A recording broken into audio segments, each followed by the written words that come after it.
नमस्कार, मैं हूँ आलोक दहिया और शुरुआत करेंगे रेगुलेटरी लॉज़ के साथ। और रेगुलेटरी फ्रेमवर्क बोल लीजिए, ये जो सब्जेक्ट है आपका, उस पे जो पहला वर्ड है वो है बिज़नेस। और बिज़नेस इसलिए क्योंकि कहीं न कहीं ये इम्पोर्टेंट हो जाता है कि आपका जो फ़ॉर्म है बिज़नेस का वो क्या है? इम्पोर्टेंट हो जाता है कि आप बिज़नेस जो कर रहे हैं उसमें सेल्स एक्टिविटी है या नहीं? कोई भी बिज़नेस कर रहे हैं तो वहाँ कॉन्ट्रैक्ट क्या है? किस तरीके के कॉन्ट्रैक्ट में आप एंटर कर रहे हैं? वगैरह, वगैरह। और अगर बात करें तो जब हम लॉ की बात करेंगे, ये पहला सेशन है लॉ के ऊपर में। लॉ एक ऐसा सब्जेक्ट है जहाँ पर ए एन डी और हिंदी के और के बाद बात कर रहे हैं, ओ आर इंग्लिश के और से पूरे सेंटेंस का मतलब, सिग्निफिकेंस चेंज हो जाता है, चेंज हो जाता है। बहुत कॉमन सा एक एग्जांपल है, हम जब रेलवे में सफ़र करते हैं तो वहाँ पे लिखा रहता है कि रेलवे में क्या-क्या चीज़ें करनी अलाउ नहीं है। स्पेशली बात करें स्मोकिंग को लेकर, एंड वहाँ लिखा जाता है, अगर आपने कभी देखा होगा उस कंपार्टमेंट के आसपास, तो लिखा रहता है कि या तो आपको फाइन देना पड़ेगा और इम्प्रिजमेंट हो सकता है और बोथ हो सकता है। अब लोगों ने देखा, लोगों को लगा अरे फाइन देना है ना, खाली फाइन दे देते हैं। अरे हवा हवा लगेगी ना, हवा मतलब जेल की हवा, जेल की हवा लगेगी ना। भाई साहब, आपने ये ध्यान नहीं दिया, वहाँ और है। और इसका मतलब है कि या तो ये हो सकता है, या ये हो सकता है, या सबसे खतरनाक ये दोनों हो सकता है। तो ये जो लॉ है ना भाई साहब, और जो भी लोग अब इसको पढ़ेंगे, सीरियसली पढ़ेंगे, सीरियसली नहीं पढ़ेंगे तो हम मजाक मजाक में सीरियसली पढ़ा देंगे। आपको लॉ को समझना होगा कि एंड का, और का, एक एक वर्ड का एक सिग्निफिकेंस है। सर, बहुत डर लगता है हम लोगों को कि सेक्शंस लिखने होंगे क्या, वगैरह वगैरह। सेक्शंस नहीं याद हुए तो सेक्शन नंबर, धारा कहाँ से लाएंगे सर? धारा 372 के तहत हमें याद नहीं होगा। तो एक मजेदार बात बताता हूँ, हम एक दूसरे को ना कभी कभी या घर वालों से सुनते हैं कि किसी ने उसको किसी चीज में ना चीट किया, और हम ऐसे बोल देते हैं वो 420 आदमी है। विश्वास करो, बड़ा मजेदार चीज है 420। और हमारे पेरेंट्स, हमारे बड़े घर के, हमारे दादा परदादा, वो भी अपने ज़माने के बड़े इंटेलिजेंट लॉफुल पर्सन हुआ करते थे कि वो 420 तो बोल देते थे। मैंने जब पढ़ाई की तो मुझे पता चला कि भाई साहब वो जो 420 है वो ऐसे ही नहीं बोल रहे हैं। इंडियन पैनल कोड आपने सुना होगा, आईपीसी की धारा के तहत इंडियन पैनल कोड है, उसमें सेक्शन 420 है, जहां पर कोई इंसान अगर चीटिंग करता है तो उसको इस सेक्शन के तहत पेनल्टी, सजा दी जाती है। तो है ना मजेदार कि ये सेक्शंस, इस कंसेप्ट ये हमारे आसपास है, आसपास घूम रहे हैं। और अगर इसको प्रैक्टिकली पढ़ेंगे, बहुत मजा आने वाला है। विश्वास करिए, सेल्स ऑफ गुड्स एक्ट में ऐसा लगेगा कि आए दिन सर हम तो किसी ना किसी के खिलाफ बगावत का बिगुल बजा सकते हैं। पार्टनरशिप एक्ट जब पढ़ेंगे तो लगेगा अच्छा, अभी कोई बोलेगा ना पार्टनरशिप में आने का तो मेरे को क्या क्या चीज़ पे ध्यान देना है। कंज्यूमर प्रोटेक्शन एक्ट, जैसा मैंने पहले सेशन में बोला, जहाँ पर आपको पता चलेगा कि आपका क्या राइट है एज अ कंज्यूमर, राइट। आप कैसे किसी गलत चीज़ को लेकर दावा ठोक सकते हैं कंपनी के ऊपर। तो ऐसी कई चीज़। और लास्ट बट नॉट लीस्ट सबसे बड़ा चैप्टर जो है वो अपने आप में इंडियन कॉन्ट्रैक्ट एक्ट है। तो हम क्या करेंगे, हम सबसे पहले पढ़ेंगे ये पार्टनरशिप एक्ट, फिर हम लोग पढ़ेंगे कोपा, फिर पढ़ेंगे सेल्स ऑफ गुड्स एक्ट, उसके बाद हम लोग पढ़ेंगे इंडियन कॉन्ट्रैक्ट एक्ट, एंड सबसे लास्ट में हम लोग पढ़ेंगे बिजनेस लॉ का इंट्रोडक्शन, जो सिर्फ 2 पेज का है। तो ये आपका रहेगा, अगर हम बात करें ऑर्डर, जिसको हम लोग जिस तरीके से पढ़ना शुरू करेंगे। आज पहली क्लास चालू करेंगे पार्टनरशिप एक्ट के साथ। पार्टनरशिप एक्ट नाम से ही लगता होगा, अच्छा भी लगता होगा। और अगर मैं बात करूं तो अगर मैं अभी सबको इनवाइट करूं कि आइए हम एक पार्टनरशिप बिजनेस में एंटर करते हैं, तो मेरे को लगता है कि बहुत सारे लोग जल्दी से हाँ नहीं भरने वाले। सर हम आपको नहीं जानते, सर आप कौन हैं, सर आप कैसे हैं, और पार्टनरशिप वो भी भरोसा नहीं होता सर, पार्टनरशिप से तो अब डर सा लगता है, राइट? डर लगना भी चाहिए। पार्टनरशिप एक्ट को लेकर पहले एक बड़े मजेदार स्टोरी समझता हूँ, ये मेरा पर्सनल एक्सपीरियंस है लास्ट कई सालों का। पार्टनरशिप एक गजब की चीज है, और मैंने रियल लाइफ में क्या देखा है कि जब तक पार्टनरशिप नहीं होता तब तक सबका फोकस होता है गोल पर, तब तक सबका फोकस होता है गोल पर। ये करना है, ये बिजनेस करना है, इसको यहां तक पहुंचा देना है, आग लगा देंगे मार्केट में, वगैरह वगैरह वगैरह चलता रहता है। लेकिन जैसे ही पार्टनरशिप बिजनेस स्टार्ट होता है तो इंस्टेड ऑफ दैट गोल लोगों का फोकस पता है कहां शिफ्ट हो जाता है? पार्टनर्स पे। सब काम मैं करूंगा क्या? तू तो कुछ नहीं करता। अच्छा, सारा फोकस मेरा, क्लाइंट तो मैं ला के देता हूं, तू क्या करता है? तुम क्या कर रहे हो? आप क्या कर रहे हैं? ऐसे कई सवाल। फिर वो ऐसे लगता है ना, वो गोल जो है ना वो शिफ्ट हो गया। वो जो बिजनेस को कभी बड़ा बनाने का गोल हुआ करता था, वो गोल शिफ्ट होकर अब ये हो गया कौन बड़ा है। तो पार्टनरशिप एक्ट पढ़ने में बड़ा मजा आएगा। क्यों बड़ा मजा आएगा ना, आपको समझ आएगा कि पार्टनरशिप एक्ट में एक्ट क्या बोलता है। देखिए एक्ट क्यों बनता है, सबसे पहली बात मैंने पहले सेशन में भी बोला, आज भी बोलता हूँ, सब अगर राम राज्य जैसा हो ना, एक्ट की दरकार नहीं है। जहां दिक्कतें आती है वहां लॉ आता है। जब सब कुछ बहुत अच्छा चल रहा होता है ना, तब लॉ नहीं आता। लॉ आता है जब चीजें एग्रीव्ड होती है। एग्रीव्ड मतलब होता है जहां पे विरोध होता है, लगता है ये गलत है, तब लॉ बनते हैं। तब लगता है कि नहीं, एक सिद्धांत होने चाहिए, एक लॉ होना चाहिए, एक सिद्धांत होना चाहिए कि चीजें ऐसी अगर है तो ठीक है, नहीं तो गड़बड़ है। तो ऐसी चीजों के साथ हम शुरुआत कर रहे हैं आज पार्टनरशिप एक्ट का। आई होप आप सब ध्यान से, शांति से सुनेंगे। और सबसे पहले एक और चीज इंपॉर्टेंट, लड़ाई झगड़े का माहौल चल रहा है वर्ल्ड में, but since from my BCom journey to MCom to CA finalist वगैरह वगैरह, जो भी लाइफ में मैंने देखा सीखा, आई लव कि मैं एक ऐसा टीचर हूं जिनको गोला मारना बड़ा पसंद है। I always use this word गोला मारना, क्योंकि ये गोला आपको एग्जाम हॉल में पेपर के अंदर मार के आना है। जो जो चीजें इंपॉर्टेंट रहेगी उस पर हम गोला मारेंगे ताकि याद रहे। जो वर्ड इंपॉर्टेंट है उसको अंडरलाइन या गोला मारेंगे, क्योंकि लॉ में एक एक वर्ड से आपकी चीजों का सिग्निफिकेंस बदल जाएगा, चेंज हो जाएगा। तो थोड़ी सी सावधानी के साथ हमें काम करना है। तो पार्टनरशिप एक्ट के ऊपर में अगर हम लोग बात करें तो partnership is the relation between persons who have agreed to share the profits of a business carried on by all business carried by all or any of them acting for all। Important line पता है क्या है? क्या आपको समझ में नहीं आया? Any one of them acting for all. Generally पता है पार्टनरशिप बिजनेस कहाँ मजेदार होता है? जहां आप अपना एक काम ऑलरेडी कर रहे होते हैं और लगता है कि अभी और टाइम है, कैपिटल है, टाइम नहीं है, कैपिटल है, और क्या किया जाए। तो आप किसी पार्टनरशिप बिजनेस में, मतलब आप अपने बिजनेस में मान लो, एक एग्जांपल दे रहा हूं, 30% कमा रहे हैं और फिर आपको लगा कि एक और पैसिव इनकम आ जाए। पैसिव इनकम का मतलब होता है एक्स्ट्रा इनकम, जहां पर आप बहुत एक्टिवली इंगेज नहीं है।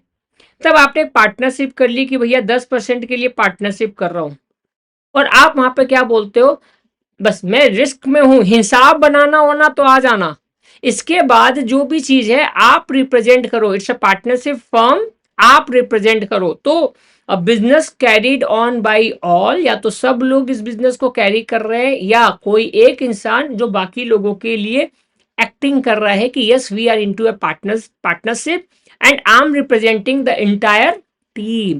क्लियर?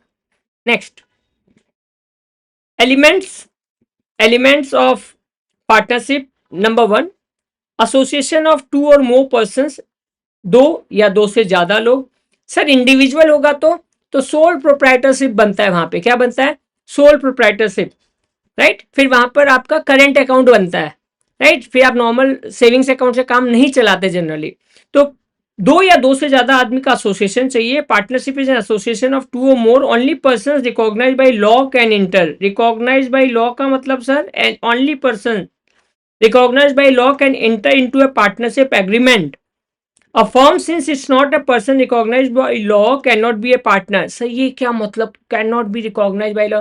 lunatic, 3 पागल मिलकर एक पार्टनरशिप फर्म बना दिए जिसको कोर्ट ने घोषित कर दिया था कि ये पागल है। क्या आप ऐसे किसी पार्टनरशिप फर्म को पार्टनरशिप फर्म मानेंगे? सर हम ही नहीं मानेंगे, लॉ नहीं मानेगा। यहाँ किस्सा है ही नहीं आपका, यहाँ किस्सा है आप एक्ट में जा रहे हैं, आप कोर्ट में जा रहे हैं, आप दलील देने जा रहे हैं, वहां की बात हो रही है।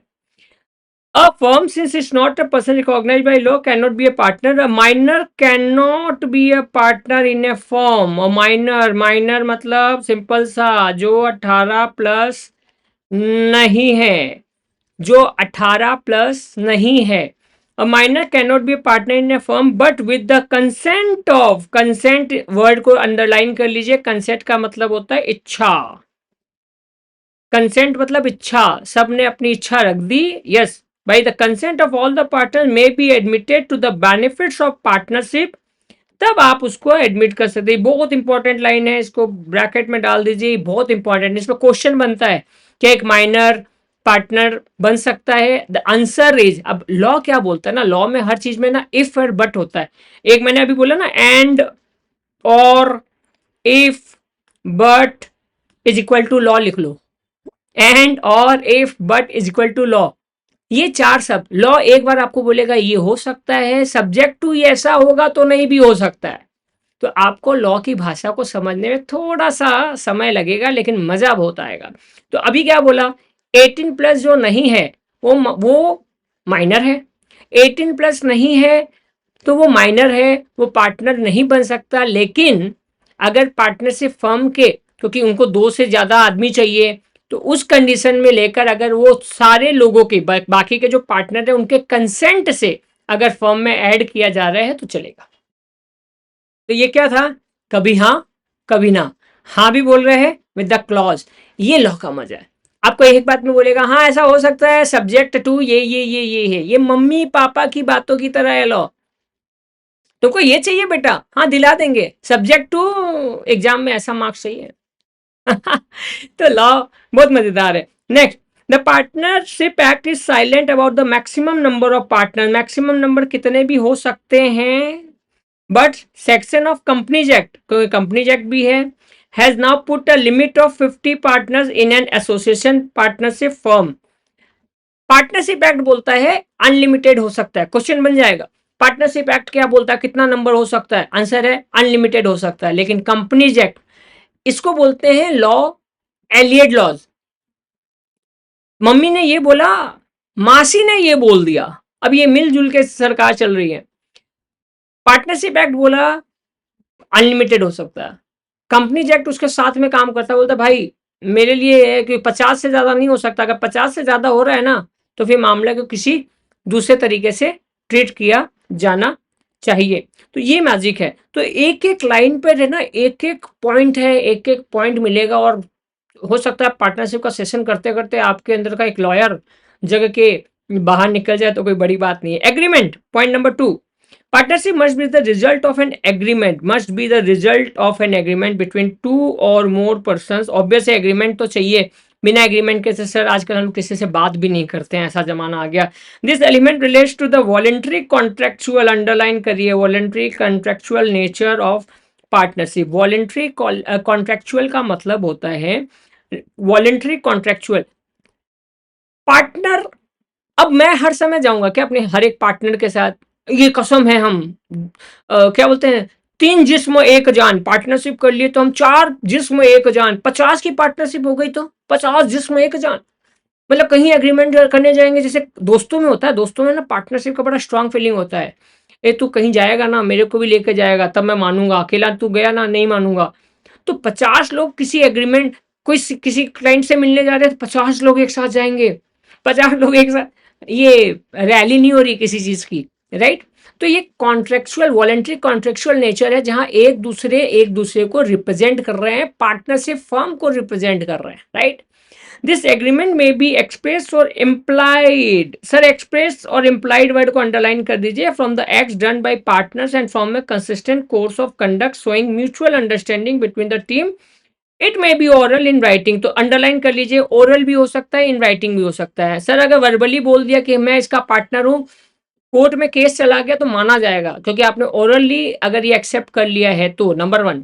नंबर 2, ये जो वर्ड है एक्सप्रेस और इम्प्लाइड, एक्सप्रेस और इम्प्लाइड का मतलब होता है, इम्प्लाइड का मजेदार मतलब है, आपने किसी को बोला मैं पार्टनर हूं, आलोक सर के साथ मैं पार्टनर हूं, अभी दूसरे साइड में कुछ खराब हुआ ना, मैं लॉस का पार्टनर नहीं हूं, मैं इस चीज का पार्टनर नहीं हूं। नहीं भाई साहब, एक्ट बोलता है आप इम्प्लाइड का, इम्प्लाइड मतलब जब आप पार्टनर बन रहे हैं ना तो कुछ चीजें इम्प्लाइड है, वो आपके ऊपर भी मानी जाएगी, आप अलग से बोले या ना बोले। तो एक्सप्रेस वर्ड में हो द एग्रीमेंट में भी एक्सप्रेस बोल दिया गया हो, और इम्प्लाइड कि माना गया है। आप कॉलेज में गए, दिन रात मजा ही कर रहे हैं, दिन रात मस्ती कर रहे हैं, रिजल्ट खराब हो गया, घर वाले को बोले पापा कॉलेज जाना था, लाइफ एंजॉय करना था, तो पापा ने बोला बेटा इम्प्लाइड था कि पढ़ते, इम्प्लाइड था कि रिजल्ट लाते, इम्प्लाइड था कि अच्छे नंबर ले आते, भली गलती से हो। तो एक्सप्रेस और इम्प्लाइड दोनों वर्ड का मीनिंग आपके सामने है। पापा ने एडमिशन ही कराया और बोल दिया बेटा पढ़ के नंबर अच्छे लाना है, एक्सप्रेस। इम्प्लाइड मतलब कॉलेज में गए हो तो एग्जाम तो पास करोगे ना, दैट इज द इम्प्लाइड, उतना तो करना ही होगा, और यहाँ तो एक्ट ने बोल दिया।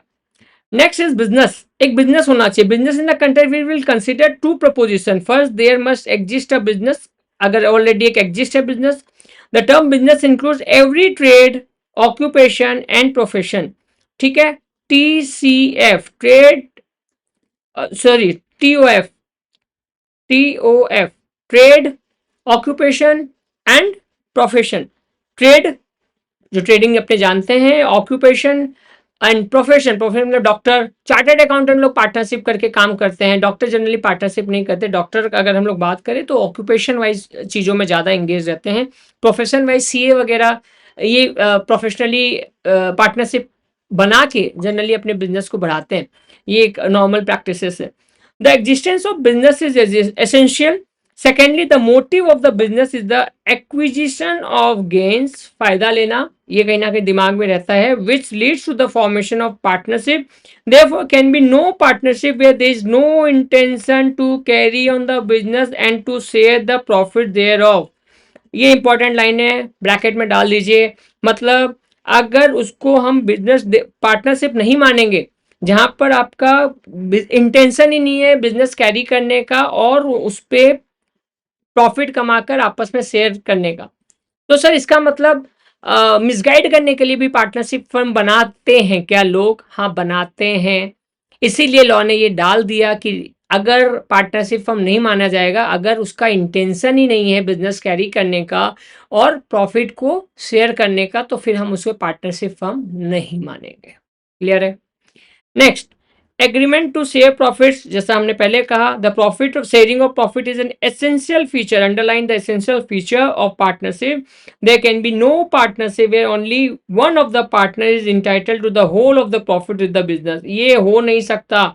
इसका मतलब है भाई साहब आपने फिर पार्टनरशिप फर्म क्यों बनाया जब आपको सोल प्रोप्राइटर की तरह ही इसमें डील करना था, जब आप सोल प्रोप्राइटर ही रह जाते।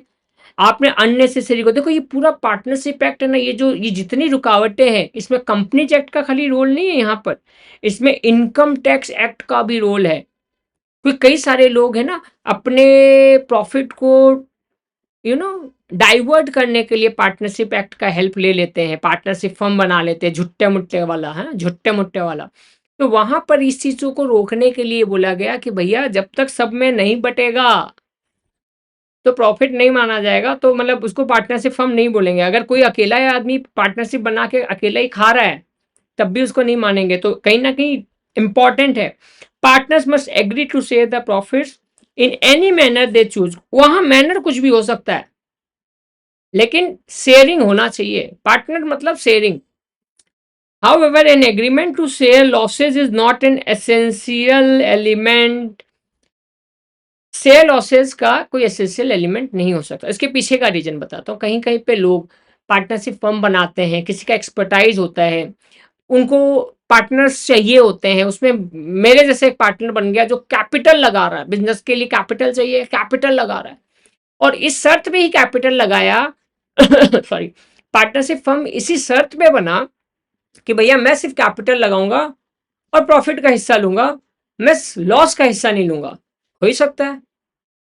एक और पार्टनर आया, वो बोला मैं पैसा नहीं लगा रहा, दिन रात मेहनत करूंगा, ये सारा जिम्मा मेरा काम का, सारा जिम्मा मेरा काम का, कैपिटल नहीं लगा पाऊंगा क्योंकि मेहनती हूं, अमीर नहीं। उस केस में भी हो सकता है वो ये बोल दे मैं लॉस का हिस्सा नहीं लूंगा। ये म्यूचुअल कंसेंट के थ्रू जाएगा, लेकिन ये मैंडेटरी नहीं है।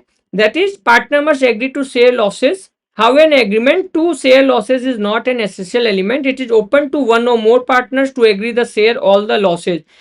It is open to one or more partner to agree to share all the losses. कैसे, किस रेशियो में पार्टनर आपस में इस लॉस को शेयर करेंगे? In the event of losses unless agreed otherwise they must be borne in the profit sharing ratio. ये partnership act का, पार्टनरशिप का सम अगर अकाउंट्स में किसी ने किया होगा, इसको इंपॉर्टेंट कर लीजिए, वेरी वेरी इंपॉर्टेंट कर लीजिए इस जगह को, कि अगर एक्ट साइलेंट है, एग्रीमेंट साइलेंट है, तो फिर प्रॉफिट शेयरिंग रेशियो में ही लॉस शेयर होगा। तो मतलब इसका मतलब क्या हुआ? या तो शर्त या फिर PS ratio, profit sharing ratio, या तो शर्त कि किस शर्त में, किस रेशियो में लॉस बटेगा, और अगर वहां पे वो साइलेंट है तो प्रॉफिट शेयरिंग रेशियो में, जिस रेशियो में आप प्रॉफिट शेयर कर रहे थे उसी रेशियो में आपको लॉस शेयर करना पड़ेगा। Number 5, business carried on by all or any of them acting for all. The business must be carried on by all of or by any of more of the partners acting for all. This is the cardinal principle, underline, this is the cardinal principle of the partnership law. In other partners, each partner carrying on the business is the principal as well as the agent. Underline कर लीजिए, agent गोला मार दीजिए, principal. अगर आप और हम एक पार्टनरशिप में है ना, तो मैं आपका एजेंट हूं, मैं आपको रिप्रेजेंट कर रहा हूं, मैं पार्टनरशिप फर्म को रिप्रेजेंट कर रहा हूं। आप जहां जा रहे हैं, आप हमारे पार्टनरशिप फर्म को रिप्रेजेंट कर रहे हैं, तो आप मेरे लिए क्या हो गए? एजेंट हो गए। यहाँ पे प्रिंसिपल एजेंट रिलेशनशिप है, प्रिंसिपल एजेंट रिलेशनशिप है। एकदम प्रैक्टिकल बात है ये। मैंने अभी बताया ना, 50 के 50 लोग अगर पार्टनर है तो हर कोई हर जगह पे जाएगा डील फाइनल करने, तो 50 साथ में जाएंगे क्या? नहीं, एक दूसरे के रिप्रेजेंटेटिव है, एक दूसरे के एजेंट है। For the acts of other partner the true test, underline, the true test of the partnership is mutual agency. Question बनता है यहां से, the true test of partnership, question ऐसे बन जाएगा, the true test of partnership is mutual agency. Explain. तो क्या explain है? सिंपल सा है सर, कि एक पार्टनर दूसरे पार्टनर को रिप्रेजेंट करता है एजेंट एजेंट, और दूसरा पार्टनर पहले वाले को रिप्रेजेंट करेगा एजेंट एजेंट। मतलब हर पार्टनर एक दूसरे को रिप्रेजेंट कर सकते हैं agent agent in the association और in the on the base of principal agent relationship, principal agent relationship, right. Sharing of profits, अच्छा, rather than the sharing of profit, हाँ ऐसा कुछ बात नहीं है। If the element of mutual agency is absent, if the element of mutual agency is absent, गोला मारी absent, then there will be no partnership. हम रिप्रेजेंट नहीं करेंगे, हम अपना अपना ही चलाएंगे, तो फिर पार्टनरशिप में होने का कोई मतलब नहीं है। टाटा बाय बाय, निकाल फेंकिए। क्लियर है? तो ये सारी चीजों पे हम लोग को थोड़ा थोड़ा समझ आ रहा होगा। Important words, important lines, important significance, right. Sharing of profit बहुत अपने आप में बड़ी चीज है, एग्रीमेंट एक बड़ी चीज है, और कहीं ना कहीं इसमें एक शेयरिंग ऑफ प्रॉफिट पे एक पॉइंट आने वाला है अभी जो हम लोग बात करेंगे। Partnership is created by agreement and not by status. Agreement चाहिए, स्टेटस नहीं।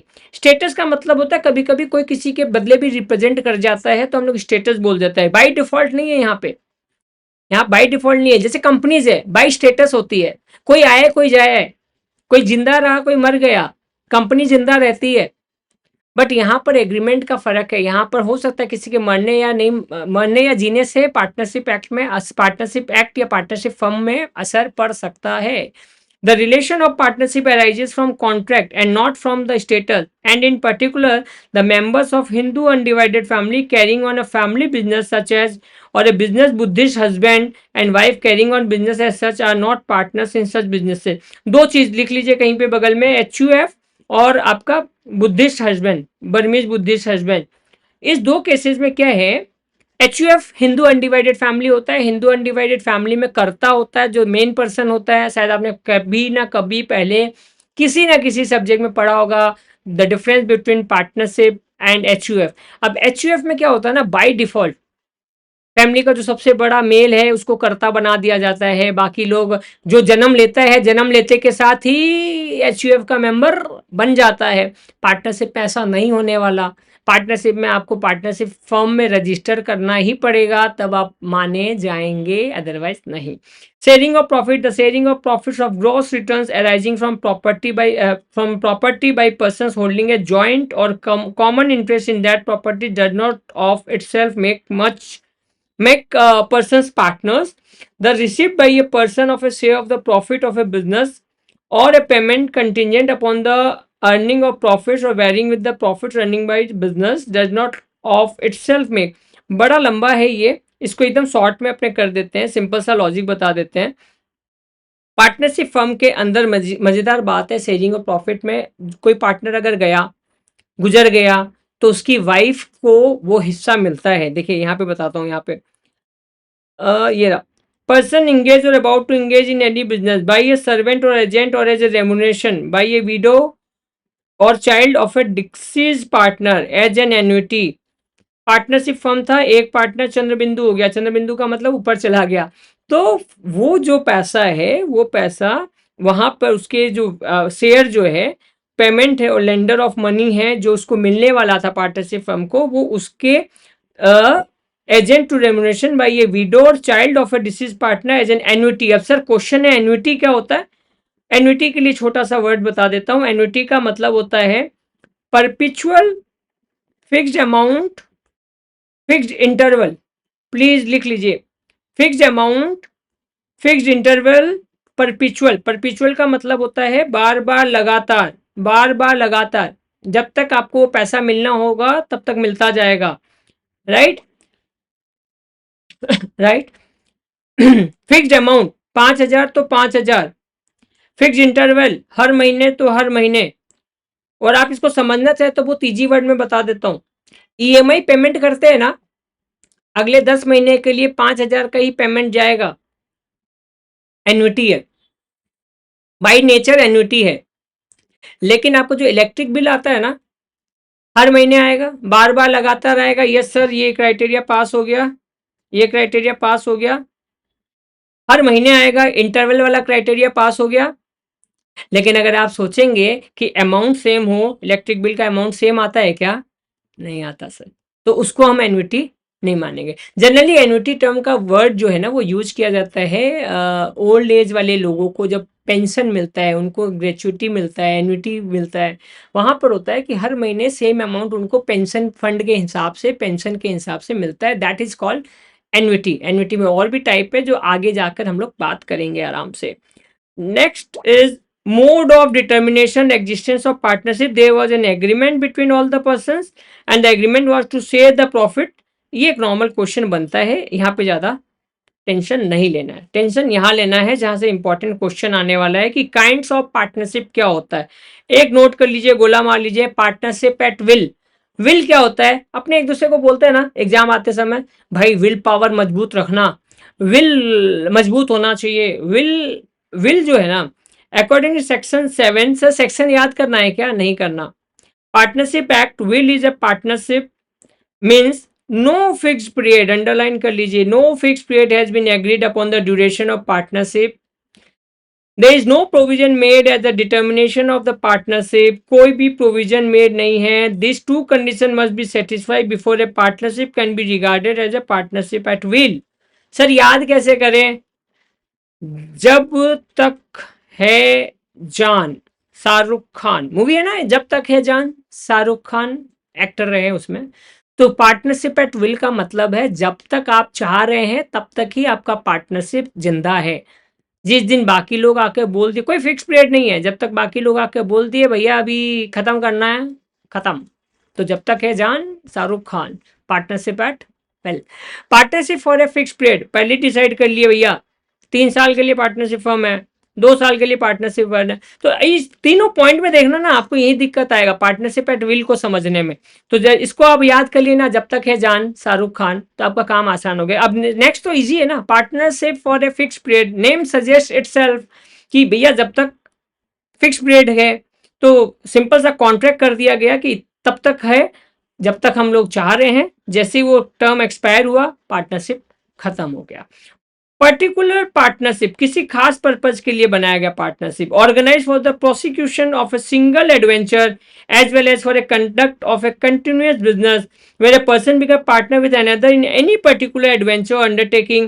The partnership is called particular partnership. A particular partnership consists for a single adventure or undertaking. कहने का लास्ट बट नॉट लीस्ट मतलब था किसी खास काम के लिए, दुर्गा पूजा, दिवाली, इसमें कोई आप छोटा सा बिजनेस बना रहे हैं उसी टाइम फ्रेम के लिए कि 3 महीने तक लोगों को पानी बेचेंगे, क्योंकि दुर्गा पूजा के समय कोई ब्रांड नहीं देखता, पानी चाहिए तो सिर्फ पानी चाहिए, तो 3 या 4 महीने के लिए पार्टनरशिप बिजनेस बनाकर फूडिंग बिजनेस को कर रहे हैं या आप वाटर ट्रीटमेंट सप्लाई का बिजनेस कर रहे हैं उसी 3-4 महीने के लिए। तो जब तक वो एडवेंचर वाला जो चीज़ है, वो जब तक आपका पर्टिकुलर एक इवेंट वाला चीज़ है, वो जब तक ख़त्म नहीं हो जाता, उसको आप पर्टिकुलर पार्टनरशिप बोल सकते हैं, राइट।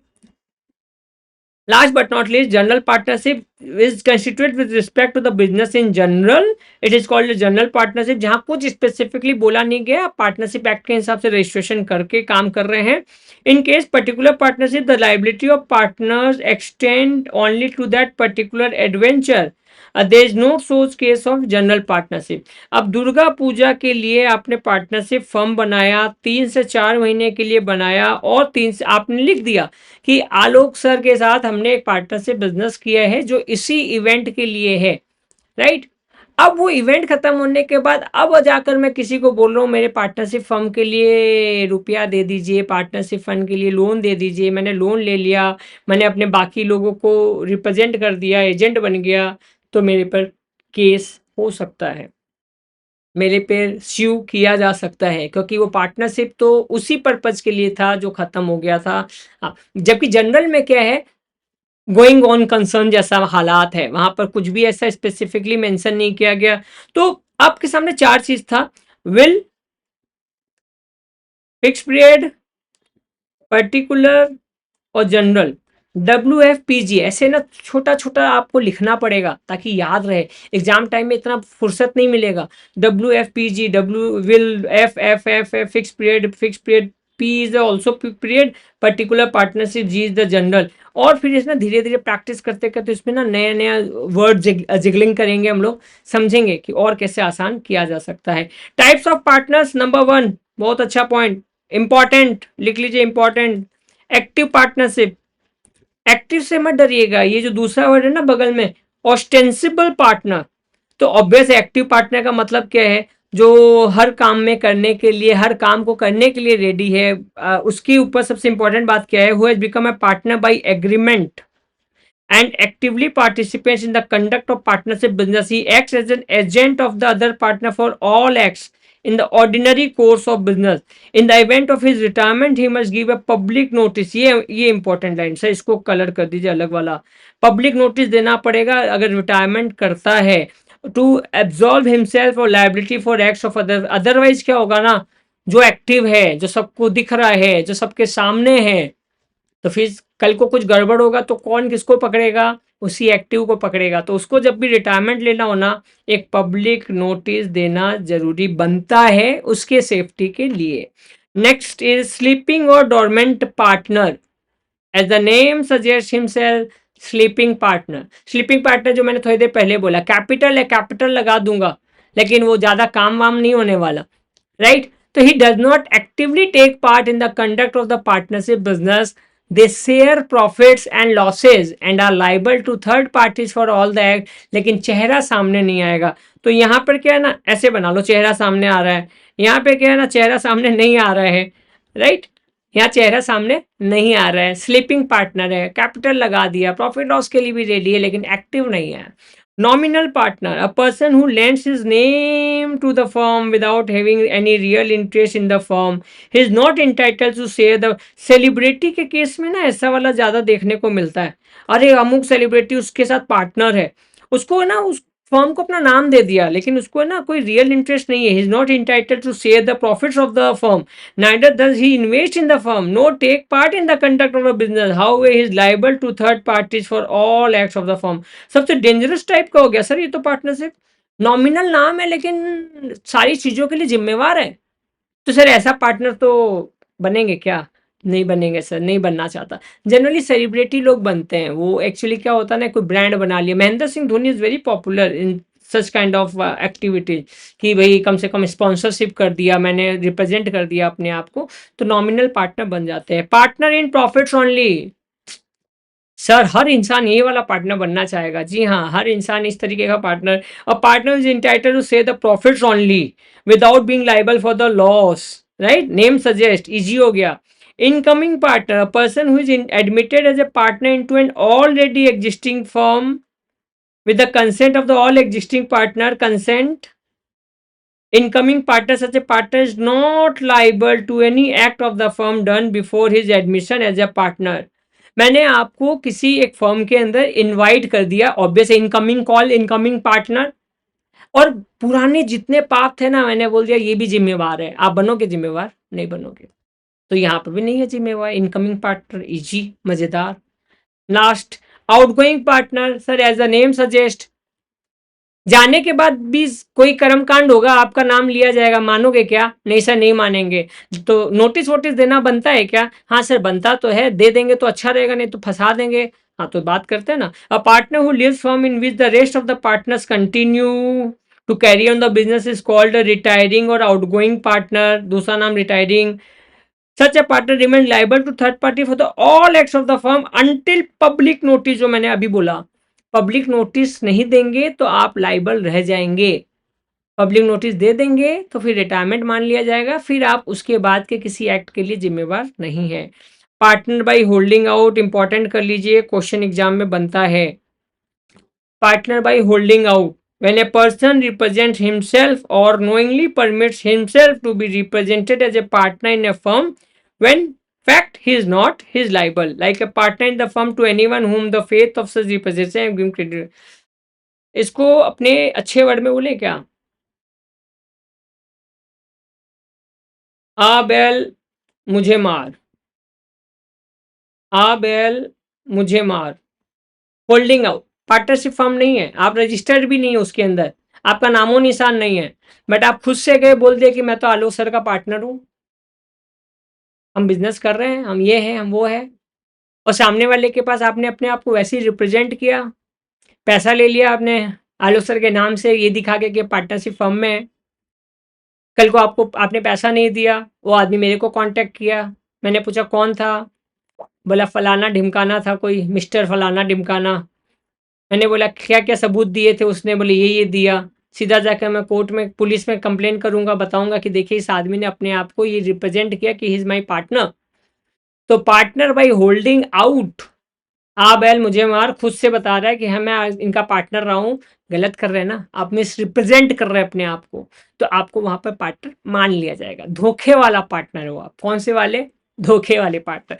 तो अभी हम लोगों ने पार्टनरशिप वाला किया, पहला active partner, sleeping partner, nominal partner. Nominal वाला कोई बनना नहीं चाहता जनरली। पार्टनर इन प्रॉफिट्स हर कोई बनना चाहता है। Incoming partner, outgoing partner, notice जरूरी है इनकमिंग और आउटगोइंग दोनों के लिए अपने अपने। Partner by holding out, very very important, exam में सबसे ज्यादा पूछे जाने वाला क्वेश्चन है अपने आप। रजिस्ट्रेशन ऑफ फर्म्स, बहुत मजेदार किस्सा है इसका। रजिस्ट्रेशन करवा लेना चाहिए, राइट? और सबसे इंपॉर्टेंट है कि आपको आरओसी के पास चिट्ठी भेजना पड़ता है, सारे डॉक्यूमेंट्स के साथ भेजना पड़ता है, और जब तक आपका पार्टनरशिप फर्म रजिस्टर्ड नहीं हो जाता, अगर आपने चिट्ठी भेज दी तो माना जाएगा उस दिन से कि आपने एक डीम्ड पार्टनरशिप फर्म बना दी है। देख लेते क्या लिखा हुआ है। द रजिस्ट्रेशन ऑफ फर्म में be affected at any time by sending by post or delivering to the registrar of the area in which the principal place of the business, principal place मतलब जहां पर main काम होता है, और main काम भी मतलब क्या, जहां पे आपका बुक्स ऑफ अकाउंट्स रखा जाता है, उसको आपका प्रिंसिपल प्लेस बोला जाता है।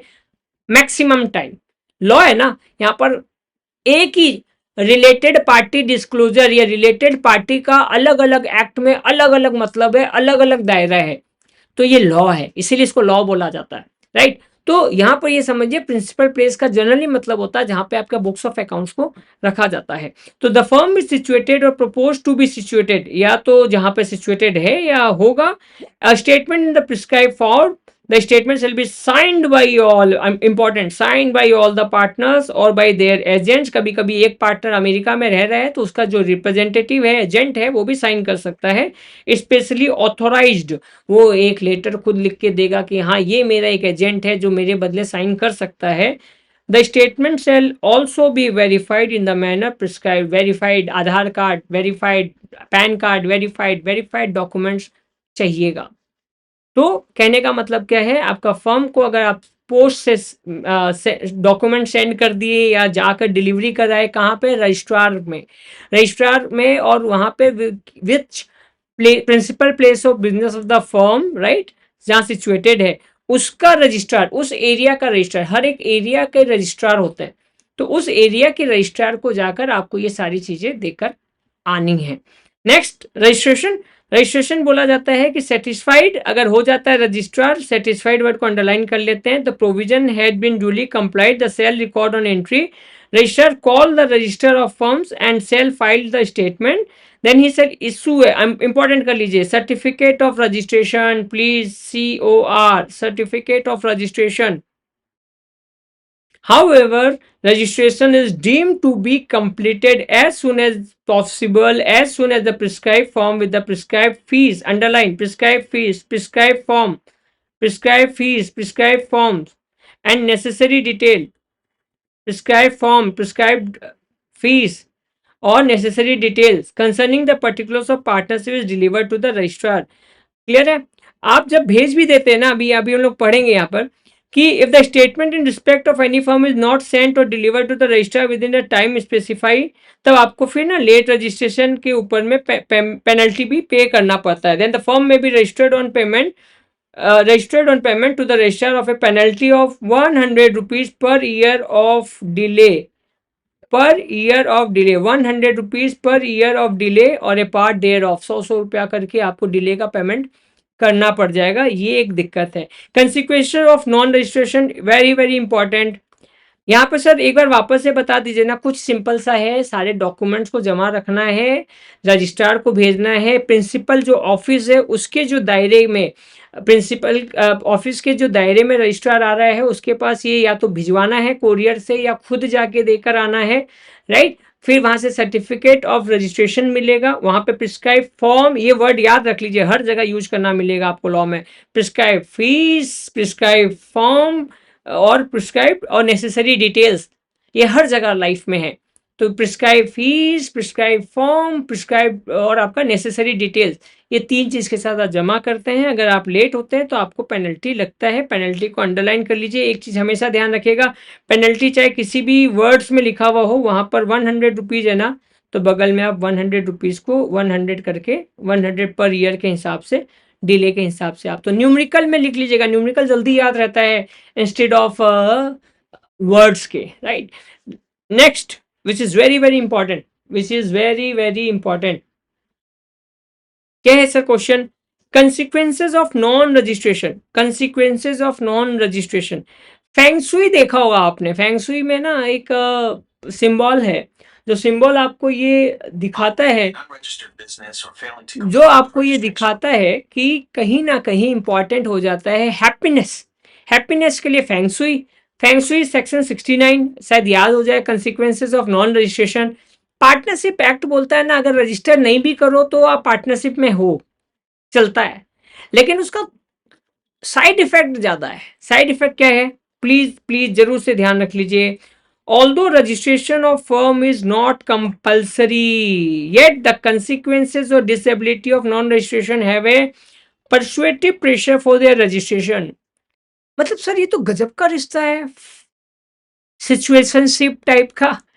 फायदा क्या है पता नहीं, नुकसान ज्यादा है, हाँ नुकसान ज्यादा है। और इसीलिए यहाँ पे लिखा गया कि अगर नॉन रजिस्ट्रेशन है, सेक्शन 69 के हिसाब से रजिस्टर नहीं है, तो उसका क्या क्या दुष्प्रभाव है। नो सूट, ये इस तरीके के सूट की बात नहीं है, कोई किसी के ऊपर मुकदमा करता है उसको सूट बोलते हैं। तो no suit in civil court आप नहीं कर सकते बाय फर्म और अदर को पार्टनर्स अगेंस्ट थर्ड पार्टी। मतलब सर किसी ने हमारे साथ धोखा कर दिया, भैया तुम रजिस्टर्ड हो? नहीं सर। तो फिर तुम्हारे पास वो राइट ही नहीं है कि तुम किसी के खिलाफ केस कर सको। पहले खुद तो रजिस्टर्ड हो जाओ, खुद तो लॉ मान लो। खुद ही लॉ नहीं मान रहे हो, रजिस्टर्ड नहीं हो, रजिस्टर्ड एंटिटी नहीं हो, तुम किसी पे केस कर रहे होगे, हम तो मानेंगे नहीं। Clear? The firm or any other person on its behalf cannot bring an action against the third party for breach of contract. Breach of contract का मतलब होता है तोड़ना, किसी कॉन्ट्रैक्ट को तोड़ना। अंडरलाइन कर लीजिए, breach of contract. Unless the firm is registered and the person suing are or have been shown in the register of firm. Simple सा बात है, आप रजिस्टर्ड नहीं है, ब्रीच ऑफ कॉन्ट्रैक्ट हुआ, आप बोले वो उसने वादा तोड़ा, उसने रिश्ता तोड़ा, उसने नाता तोड़ा, बट आप केस नहीं कर सकते क्योंकि आप खुद रजिस्टर्ड नहीं है। No relief to partners for set off claim. No relief to partner, partners को आपस में कोई सेट ऑफ करना है। If an action is brought against the firm by a third party, कोई थर्ड पार्टी भी आ रहा है आपके खिलाफ, बोले सेट ऑफ कर ले, आप ऑफर कर रहे हैं भैया मामला सलटा लेते हैं, सेट ऑफ कर लेते हैं, भैया राइट नहीं मिलेगा आपको, आप रजिस्टर्ड नहीं है। Then neither the firm nor the partner can claim any set off, कोई भी तरीके का सेट ऑफ क्लेम नहीं कर सकते। If the suit is valued for more than ₹100 और परस्यू अदर, 100 रुपए से ज्यादा का कोई भी केस है। 100 रुपए में कौन होता है, कौन केस करता है 100 रुपए के लिए? 100 रुपए से ज्यादा, इसका मतलब आप फंस गए, मछली फंस गई। तो 100 रुपए से ज्यादा का कोई केस अगर है, आप रजिस्टर नहीं है, कोई सेट ऑफ का आपको, सेट ऑफ खाली पार्टनर पार्टनर, सेट ऑफ खाली क्लाइंट और पार्टनर, गवर्नमेंट के साथ भी कई बार सेट ऑफ होता है कि सर गलती हो गई, केस को सेट ऑफ कर देते हैं या अमाउंट सेट ऑफ कर देते हैं। 100 रुपए से ज्यादा का कोई सेट ऑफ का अमाउंट में सेट ऑफ नहीं मिलने वाला। क्लियर है? Proceeding to enforce the right arising from any contract. Third is the exceptions. तो दो केस हो गया, आप केस कर नहीं सकते और कोई आप पे किया तो रिलीफ मिल नहीं सकता। लेकिन कुछ एक्सेप्शंस यहां पर भी है, कुछ एक्सेप्शंस यहां पे भी है। क्या? Non registration of a firm does not however affect the following rights. पहला, the right of third party to sue the firm or any partner. बाहर वाला आपके ऊपर केस कर सकता है, आप बच नहीं सकते, आप सेट ऑफ नहीं कर सकते, लेकिन बाहर वाला आपके ऊपर केस कर सकता है अगर आप रजिस्टर्ड नहीं है तब भी।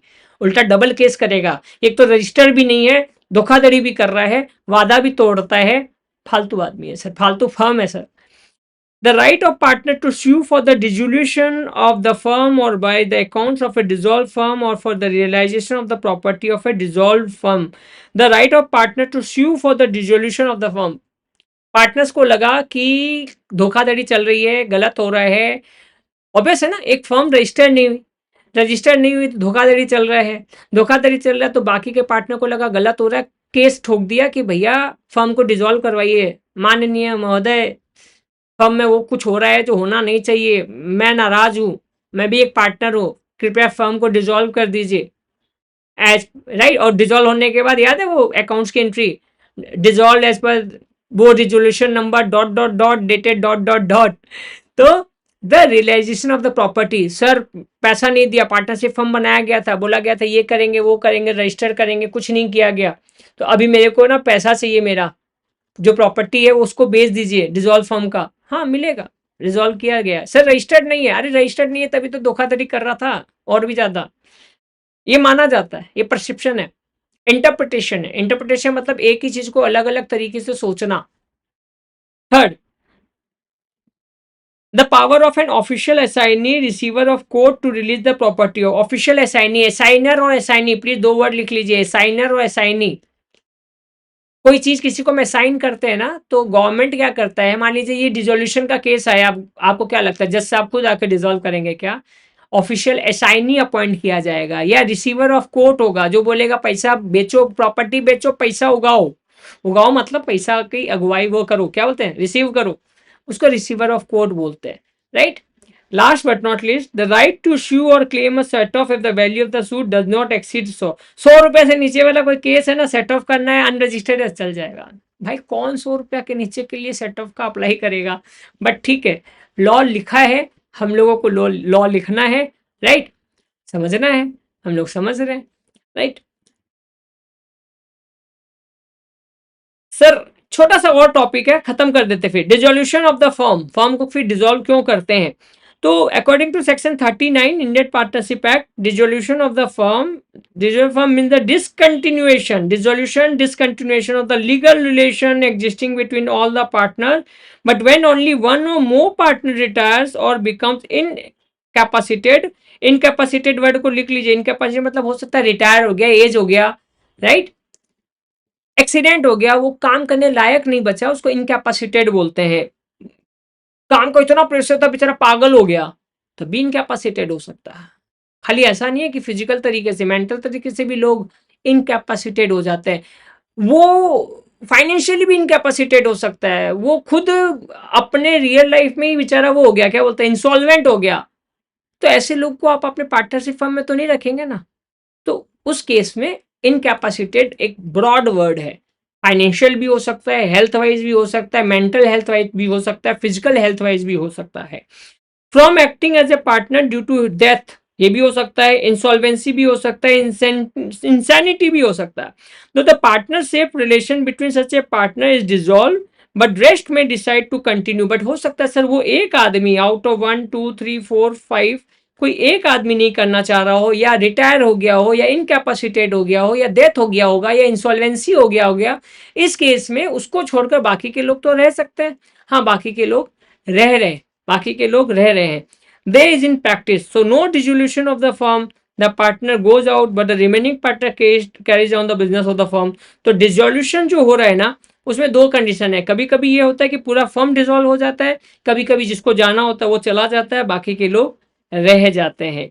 तो modes of dissolution of firm क्या होता है? बाई एग्रीमेंट, मतलब अ फर्म में भी डिसॉल्व बाई म्यूचुअल एग्रीमेंट। सब बोलती है भाई काम खत्म हो गया, हो सकता है ना वो 3-4 महीने वाला पार्टनरशिप था, तो वहां पे बोल सकता है भाई सब खत्म हो गया, अब खत्म है, हम म्यूचुअली एग्रीमेंट के साथ बोल रहे हैं कि हम लोग इस चीज को खत्म कर रहे हैं। और रजिस्टर्ड फर्म है तो आप और भी अच्छे तरीके से इसके लिए आगे अप्लाई करते हैं। तो all the partners in accordance with the contract between the partners. Second, compulsory dissolution, a firm is compulsory dissolved by the adjudication of all the partners or all of the partners but one is insolvent, happening of an event which makes it unlawful for the business is to be carried on for the partners to carry it on partnership। अब इसमें important बात sir, adjudication क्या होता है? Adjudication का मतलब होता है फैसला, फैसला, जजमेंट, जजमेंट। तो a firm is compulsory dissolve by the judgment of all the partners, बाकी के सबके फैसले पे हुआ कि इसको बंद करना है, but one as insolvent or by the happening of any event which makes it unlawful for the business of the firm to carry on or for the partner to carry on. कोई ऐसी घटना घटी जहां के बाद ये decide कर दिया गया कि आगे अब ये फर्म काम नहीं कर सकती, उस केस में कंपल्सरी डिसोल्यूशन ले आया जाएगा। सारे लोगों का फैसला होगा अगेंस्ट टू हुम जो इंसॉल्वेंट रहा है। तो of all the partner but one as insolvent or by the happening of any event. तो इस चीज का थोड़ा सा ध्यान रखना है। On happening of certain contingency, contingency मतलब होता है unforeseen event, unforeseen event, unforeseen event, unforeseen event, contingency का मतलब जो आपको पता नहीं हो कि ये ऐसा कुछ होने वाला है। तो subject to contract between the partners, the firm can dissolve and happening of any of the following contingencies where the firm is constituted for a fixed term on the expiry of that term। तो sir ये तो एक contingency, तो contingency है ना कि कब तक, ये जब तक ये ऑर्डर कंप्लीट नहीं हो जाए। अब हो सकता है वो ऑर्डर कंप्लीट होने, रेलवे का ऑर्डर था, काम करते करते 3 महीना भी लग सकता था, 5 महीना भी लग सकता था। तो जब तक वो टाइम नहीं खत्म हो जाए तब तक आप उसको फर्म को, और जब वो हो जाए तब अपने आप वो खत्म हो जाएगा। Where the firm is constituted to carry out one or more adventures और undertaking, जो हम लोग अभी पढ़ के गए थोड़ी देर पहले, एडवेंचर वाला क्या बोल रहे थे हम लोग उसको, एडवेंचर वाला क्या, पार्टनरशिप। तो then by completion thereof, वो एडवेंचर वो इवेंट खत्म हो गया तो डिसॉल्व हो गया। By the death of a partner, कभी कभी लिखा होता है कि अमुक पार्टनर के या किसी भी एक पार्टनर के डेथ होने से ही हमारा पार्टनरशिप खत्म हो जाएगा। जी हाँ, अगर वो पार्टनर जो कंटीजेंट है, क्या मौत को हम आइडेंटिफाई कर सकते हैं इस दिन ही मौत आएगी? नहीं कर सकते ना। तो जिस दिन वो मौत आएगी उस दिन वो पार्टनरशिप डिसॉल्व होगा। By the adjudication of a partner as an instalment, किसी भी एक पार्टनर का इंस्टॉलमेंट की खबर आ गई कि वो इंस्टॉलमेंट हो गया, उसके खिलाफ कोई केस हुआ, वहां पे फैसला आ गया, तो भी आपका पार्टनरशिप फर्म डिसॉल्व मान लिया जाएगा। Number 4, by notice of partnership at will, इसका मतलब where the partnership is at will, the firm may be dissolved by any partner giving notice in writing to all the other partners of his intention to dissolve the firm। मतलब कोई एक partner सबको mail करके बोल देगा भैया खत्म करो। In case the date is mention in the notice the firm is dissolve as from the date mention. Important बात है, मतलब अगर बोला गया 5/12 तो 5/12 से डिसॉल्व किया जाएगा। अगर उस लेटर में जो डेट लिखा हुआ है सबके पास अगर 7/12 को पहुंचा तो 5/12 से माना जाएगा। नोटिस में जो डेट होगा उसी दिन से माना जाएगा। In case no date is so mention as from the date of communication of the notice, अगर डेट मेंशन नहीं होता तो फिर सबके पास 7/12 को अगर मेल पहुंचा है या कोरियर से चिट्ठी गई है तो जिस दिन उसको मिला है, स्टैंप मिलता है ना, स्टैंप लगाया जाता है, साइन किया जाता है, डेट लिखा जाता है, फिर उस दिन से माना जाएगा। ये लॉ का मैजिक है। आपने अगर चिट्ठी भेज दी उसके अंदर नोटिस में मेंशन है डेट, तब तो वो डेट। अगर आपने गलती से नोटिस में डेट देना मिस कर दिया तो नाजायज फायदा उड़ गया, तो फिर जिस दिन नोटिस मिलेगा उस दिन से माना जाएगा। ये है लॉ का magic. Number 5, by court order, ये खतरनाक है भाई साहब। सेक्शन 44, क्या क्या, द कोर्ट में at the suit of a partner dissolve a firm or any of the following grounds where a partner not being a sleeping partner has become unsound mind। Sir थोड़ी देर पहले ही तो बोले थे, ये तो मैजिक है law में ना। स्टोरी समझ लो, सारी चीजें आसपास कहीं ना कहीं मिलती जाएगी। अनसाउंड माइंड हो गया। अच्छा सर, स्लीपिंग पार्टनर जो काम काज कुछ कर ही नहीं रहा था वो कोर्ट को बोल रहा है सर फर्म डिसॉल्व कर दो, नहीं चलेगा। तो active partner, where partner has become of unsound mind, active partner अगर कोई अनसाउंड माइंड का हो गया तो कोर्ट डिसॉल्व कर सकता है। Where partner other than the partner suing, जो केस कर रहा है उसके अलावा का कोई पार्टनर, सू करना मतलब SUE केस करना। तो वेयर पार्टनर जो केस कर रहा है, मतलब 1 2 3 4 में से ये जो केस कर रहा है इसको छोड़कर ये जो 4 है ना, has become in any way permanently incapable of performing his duty and obligation as a partner. तो ये जो केस कर रहा है इसको छोड़कर अगर कोई भी पार्टनर अगर अपने काम में अपने काम को करने में असक्षम हो जाता है तो उसको फर्म को डिसॉल्व किया जा सकता है कोर्ट के ऑर्डर से। वे particular other than the partner suing is guilty of misconduct, underline, guilty of misconduct, और उससे ना बिजनेस को चलाने में दिक्कत हो रही है, चोरी कर रहा है, चमारी कर रहा है, लोगों से पैसा ले रहा है, फर्म के नाम से पैसा ले रहा है, पैसा नहीं चुका रहा है, गड़बड़ कर रहा है, फर्म को डिसॉल्व किया जा सकता है। Right, where a partner, sir ऐसा हो सकता है क्या एक्स है वही ऐसा काम कर रहा है और वही बोल रहा है फर्म डिसॉल्व कर दो? नहीं, ये तो बार बार बोला जा रहा है, where a partner other than the particular suing, partner suing जो जो इस चीज के लिए अप्लाई कर रहा है वो खुद ही चोरी कर रहा है, खुद ही बोला सर फर्म डिसॉल्व कर दीजिए। अरे चोर के दारी में तिनका, चोलबे ना, चलेगा नहीं। Where a partner other than the partner suing willfully or persistently commits breach of agreement relating to the management of the affairs of the firm, वादा तोड़ रहा है, रिश्ता तोड़ रहा है, बिजनेस कंडक्ट नहीं कर पा रहा है, so himself in matter relating to is not responsible to carry on the business, और ऐसे करने से बिजनेस को चलाने में दिक्कत हो रहा है, वो लोगों के साथ जो एग्रीमेंट करके रखा था उसको फुलफिल नहीं कर रहा है, ऐसे में केस में भी पार्टनरशिप फर्म कोर्ट के ऑर्डर के बाद डिसॉल्व किया जा सकता है। Last but not least, where a partner other than the partner suing has transferred the whole of his interest in the firm to a third party or has allowed his share to be charged or sold by the court।